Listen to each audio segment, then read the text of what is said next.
বিসমিল্লাহির রহমানির রহিম। আসসালামু আলাইকুম। জনতার রান্নাঘর থেকে সবাইকে জানাচ্ছি শুভেচ্ছা। আশা করি সবাই ভালো আছেন। আজকের এই গরমে ঠনঠনা গরমে যাই হোক, আজকে আমি একটা শরবত করবো, ইউনিক একটা শরবত।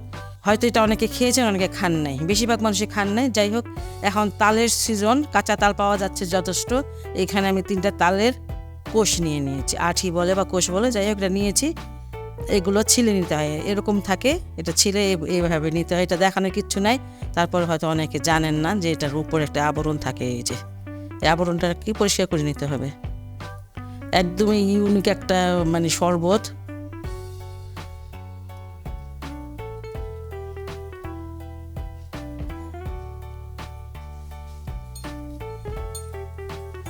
এখানে আমি কিছুটা দুধ দিয়ে দিব, এটা হয়তো 150 গ্রাম দুধ হবে।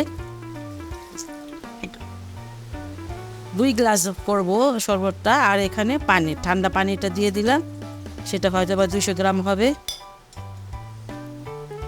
আর এই যে তালের শাঁসটা দিয়ে দিব, এটা ভিতরে একটা পানি থাকে, পানিটা খুবই মজা, মিষ্টি মিষ্টি একটা পানি। এই যে আঠিগুলো বেশি শক্ত নেওয়া যাবে না, একদম কেদা কেদা নরম সেটাও নেওয়া যাবে না। এই যে এরকম একটু শক্ত, সেটাই নিতে হবে, বেশি শক্ত না, যে পানি অবশ্যই থাকবে এটার ভিতরে। এখন আমি চিনিটা আপনারা যে যেমন খাবেন তেমন দিয়ে নেবেন।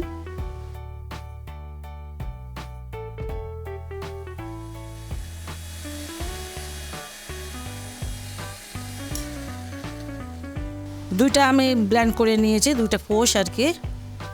2 গ্লাসের জন্য 3টা তালের কোষ হলে হবে। আর এটাকে আমি কুচি কুচি করে কেটে নিব।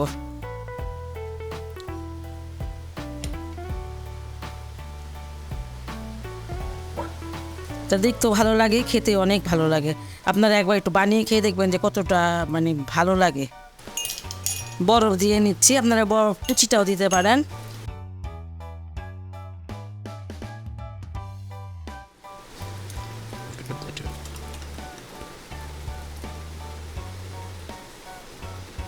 এখন তালের যে কোষগুলো, সেগুলোর কুচিটা দিয়ে দিচ্ছি।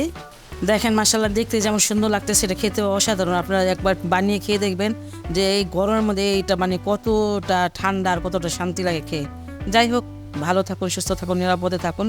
আল্লাহর কাছে এই দোয়া করি, আপনারা দোয়া করবেন। আল্লাহ হাফেজ।